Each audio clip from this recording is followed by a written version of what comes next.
Bueno, muchas gracias, Esteban.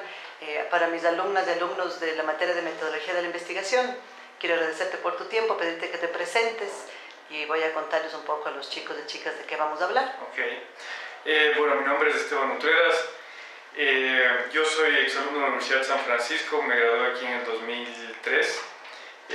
Posteriormente hice una maestría en psicología clínica en la Universidad de San Diego, con una orientación hacia familias y niños, enfocado bastante en adicción y trauma.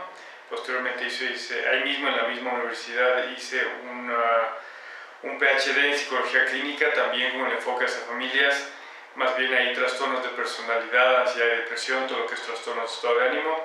Y posteriormente en Atlanta hice un postdoctorado en psicometría, que es básicamente todo lo que tiene que ver con pruebas psicológicas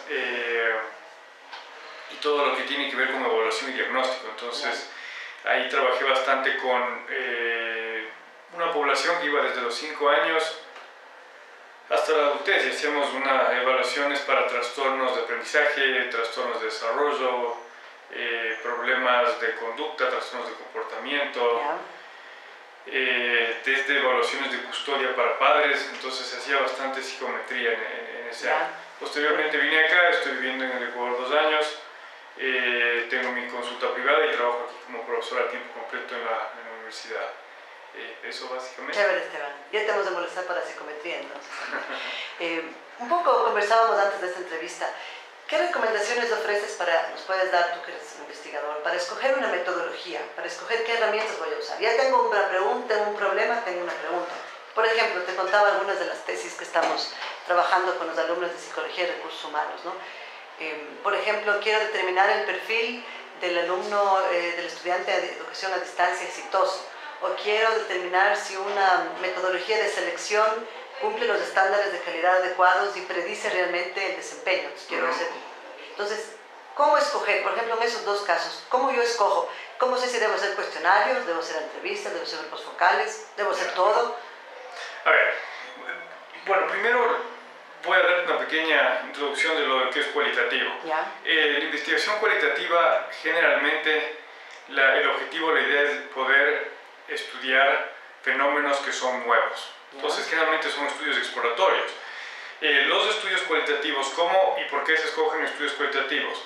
Generalmente porque el estudio cualitativo nos da una dirección de a dónde tenemos que ir. Entonces, generalmente los estudios cualitativos principalmente se escogen cuando estamos estudiando algo que nadie ha estudiado. ¿Por qué se hacen cualitativos? Porque los cualitativos generalmente son un poco de menor costo, cuestan un poco menos, y son la base de todo lo que es lo cuantitativo. Lo cuantitativo es cuando ya tenemos una dirección, entonces ahí sí cogemos una muestra que sea muy amplia. Los estudios cualitativos generalmente tienen una muestra muchísimo más pequeña y la idea nuevamente es de encontrar cosas, es exploratorio, es bastante abierto, es decir, vamos a ver qué es lo que encontramos de esto. Entonces los estudios cualitativos, por ejemplo en el Ecuador, son mucho más relevantes que los cuantitativos, porque esto es mi opinión, porque no hay tanto estudio, realmente hay tantos fenómenos que no se han estudiado, que tal vez en los Estados Unidos sí, pero aquí no, y es relevante porque es otra cultura. Entonces, realmente depende muchísimo, y los estudios cualitativos son muy importantes en el Ecuador, porque primero necesitamos saber a qué dirección nos vamos a ir, para después sí gastar dinero, gastar tiempo, y hacer una muestra que sea representativa. Entonces, lo cualitativo generalmente se selecciona cuando estamos estudiando un fenómeno que es muy nuevo o algo que realmente no se ha estudiado para ver en dónde tenemos que enfocarnos. Lo cualitativo nos va a dar una dirección, cuando tenemos una dirección, ahí aplicamos lo cuantitativo, seleccionamos una muestra grande y utilizamos ese tipo de herramientas. Entonces, ¿qué metodología utilizar?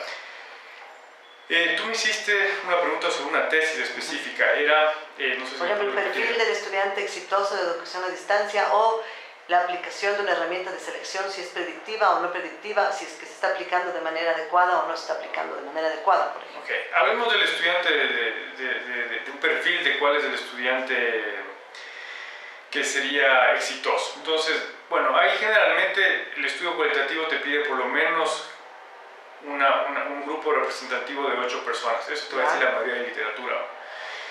¿Cómo vas a escoger las personas? Bueno, eso es lo lindo del estudio cualitativo, que tú un poco vas decidiendo qué es lo que quieres. Entonces, por ejemplo, cómo seleccionas estudiantes que son exitosos. Un perfil exitoso. Entonces escoges tal vez estudiantes que tienen buenas notas. Tú escoges los criterios de inclusión. ¿Qué es lo que tú estás buscando? ¿Qué personas te van a servir para esta investigación? Pones criterios de inclusión, pones criterios de exclusión. Entonces, ¿por qué sí me sirven? Sí y quiénes no. ¿Quiénes sí y quiénes no? Escogemos los que sí, ¿no es cierto? Y lo que hacemos es generalmente entrevistas.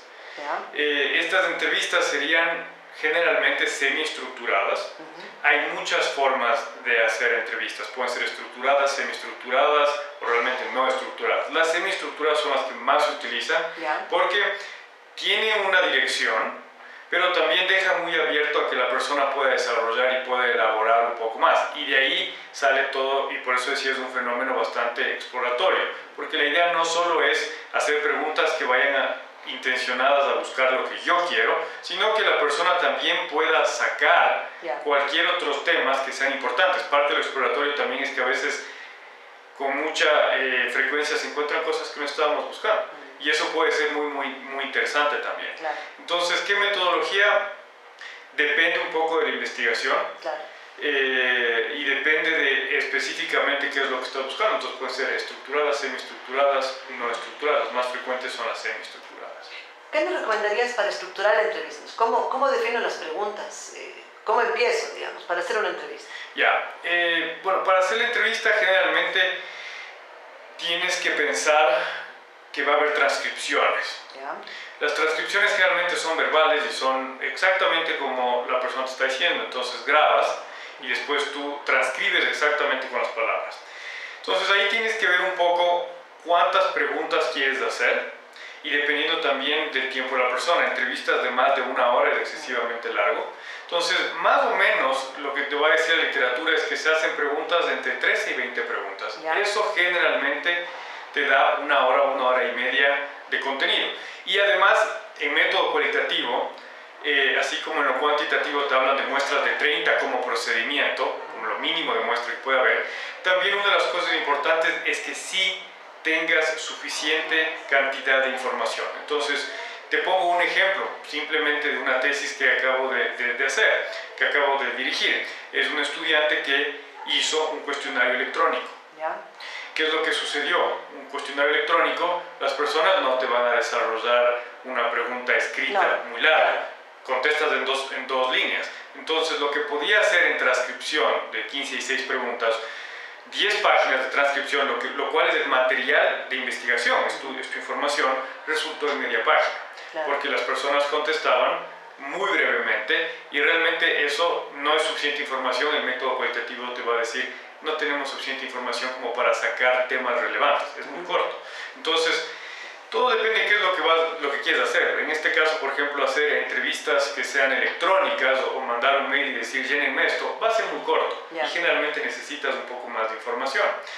Las entrevistas, ¿cómo deben ser? Las entrevistas deben ser un poco con preguntas que tengan una dirección, pero que no sean intencionadas hacia que te den una respuesta que tú estás buscando.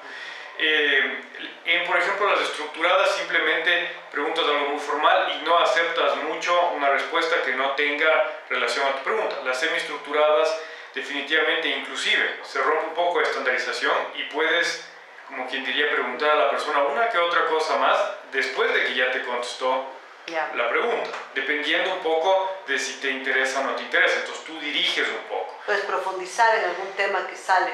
Es profundizar en algún tema que tú quieras. Te pongo un ejemplo. Yo hice una tesis cualitativa sobre los atributos percibidos de éxito en hispanos que tenían una abstinencia de más de 5 años. Entonces básicamente encontrar cómo estos hispanos que tienen abstinencia de drogas y alcohol por 5 años, cómo estas personas lograron tener esos factores, cuáles son los factores de éxitos que ellos perciben para haber tenido esta abstinencia. Entonces, una de las cosas, por ejemplo, una de las preguntas era ¿qué factores les ayudó a ustedes a mantenerse sobrios? Entonces, tal vez...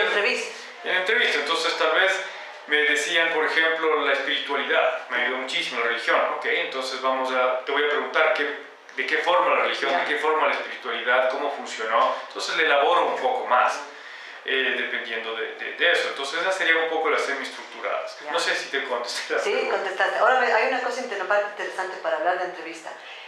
Tú dices que hay que hacer transcripciones. Siempre. Ya, transcribo. ¿Y luego qué hago con eso? O sea, Okay. ¿cómo proceso esa información? Ya, esa es una buena pregunta. Creo que es la parte más interesante del estudio cualitativo.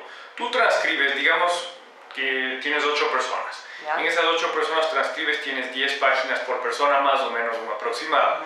Lo que vas a hacer es, vas a leer tus 3 entrevistas, o tus 10 entrevistas, y vas a tratar de encontrar temas Ya. que sean parecidos entre las entrevistas. Entonces, vamos con la misma tesis que yo hice.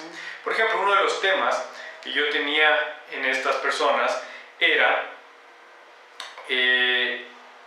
definitivamente que uno de los problemas que habían tenido, por los cuales habían tenido este historial de abuso de sustancias, era el fácil acceso que habían tenido en la niñez hacia el alcohol. Era un tema que no estaba buscando yo, porque lo mío es abstinencia y atributos percibidos de abstinencia.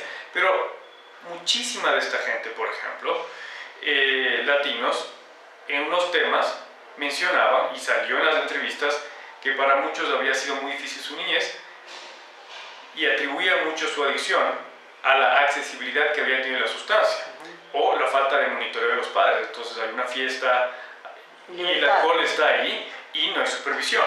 Entonces, ¿qué es lo que se va encontrando? Se va encontrando como temas en estas historias y se va seleccionando por frecuencia. Entonces, mientras más frecuencia, hay 3 tipos de temas. Los temas mayores, que se llama, que son generalmente los más frecuentes. Estamos hablando si son 8 personas, de 6 a 8. Es decir, si de 6 personas a 8 personas te reportan ese tema, es un tema mayor. Si te reportan entre 4, me parecía, entre 4 y 5, es un tema menor. Y menos de eso son temas que tal vez ya aislados, pero que sí pueden tener mucha relevancia. Entonces, si tú coges un poco estos porcentajes, de 6 a 8 más o menos sería, yo que sé, un 75%. Entonces, si un 75% te puso ese tema, es un tema mayor. Es un tema mayor, es muy relevante y probablemente es lo que estabas buscando. Entonces, lo que vas haciendo es seleccionando temas. Con un resaltador viendo los temas que se repiten. Sí, lo que yo hice es, compré 15 resaltadores diferentes, les puse los nombres y a medida que iba encontrando cosas iba añadiendo más nombres. O sea, como crear categorías, por ejemplo, decir infancia de maltrato o otra razón, el apoyo de la familia, así. Vas categorizando. Una de las cosas que yo hacía es, a medida que encontraba un tema, recortaba de la página y les iba poniendo en fichas mnemotécnicas para tener después de esos ejemplos, porque esa es la evidencia que vas a poner en tu tesis. Es decir, si yo encontré que una persona, por ejemplo, me dice, sí, para mí a los 5 años había mucho acceso y ya empezábamos a ver que mis papás tomaban, por ejemplo. Ok, esa frase de esta persona, esa es mi evidencia. Entonces, eso yo voy a poner en mi tesis para poder demostrar que esto es un tema y es un poco mi evidencia, es los MANOVAs, lo que sería en investigación cuantitativa. Básicamente recortas y vas pegando como categorías. Y vas haciendo categorías, exactamente. Ahora, el problema un poco con lo cualitativo es que hay que tener mucho cuidado de realmente hacer preguntas que induzcan lo que uno está buscando, porque ahí ya definitivamente estás influenciando al entrevistado. Entonces, creo que mucho de esto es cómo puedes hacer las preguntas. Y ahí, por ejemplo, hay un autor de apellido Cavale, que es K, B pequeña, A-L-E, muy conocido, que habla muchísimo sobre cómo estructurar preguntas y cómo formular. Entonces, si quieren un nombre, Cavale es una persona que es muy, muy conocida en ese ámbito. Perfecto, vamos a hacer una pausa. Ok.